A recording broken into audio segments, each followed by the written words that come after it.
नमस्कार. Eco friendly नर्सरीच्या YouTube चॅनलतर्फे आपले सगळ्यांचे हार्दिक स्वागत. आजचा विषय आहे कुंकू, कमला, मेलोटस फिलिपेन्सिस. पूर्वी हा नॅचरल कलर आहे, लाल डार्क रेड जरासा याच्यामध्ये. पूर्वी हे कुंकू म्हणून वापरलं जात असे. नंतर मग गंध आलं, आता टिकल्या आल्यात आणि मग मॅचिंगनुसार टिकल्यांचे रंग बदलत चालले. पण पूर्वी हे कुंकू म्हणून वापरलं जायचं.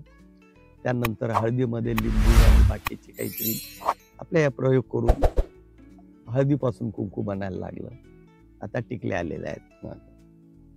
हा एक नैसर्गिक रंग आहे. ह्याला परदेशात मागणी चांगली आहे. साधारण त्याचं झाड हे असं येतं. हे त्याचं झाड आहे, कुंकूचं झाड आहे. हा साधारण एक 6-7 वर्षानंतर तुम्हाला फळं द्यायला लागतं.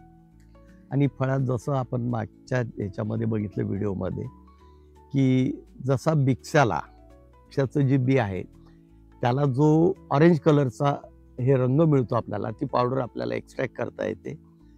तसं याचं जे बी आहे त्याचं जे कोटिंग आहे त्याची पावडर आपण नॅचरल डाय किंवा नैसर्गिक रंग जो सिरपमध्ये किंवा काही पेस्टमध्ये वगैरे वगैरे ठिकाणी हा वापरला जातो.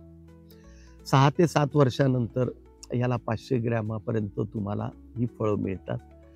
तर त्याचे दरही चांगले आहेत आणि सध्या मार्केटमध्ये उपलब्धता कमी असल्यामुळे याचे दर सहजासहजी लवकर लक्षात येते. पण आयुर्वेदिक कंपन्यांना याची गरज आहे. महाराष्ट्र, कर्नाटक, छत्तीसगड, मध्य प्रदेश या भागामध्ये याची झाडं सापडतात. बहुतेक झाडं जंगलामध्ये आदिवासी लोक ही गोळा करतात आणि ही विकत असतात. भविष्यात यापासून एक चांगलं उत्पन्नाचं साधन निर्माण होऊ शकतं. किंवा आपण याची एक जपणूक नाही झाली तरी काही झाडं जपावीत, जेणेकरून पुढच्या पिढीला आपल्याला एक समाधान राहील किंवा आपण पुढच्या पिढीसाठी काहीतरी हे ठेवलेलं आहे.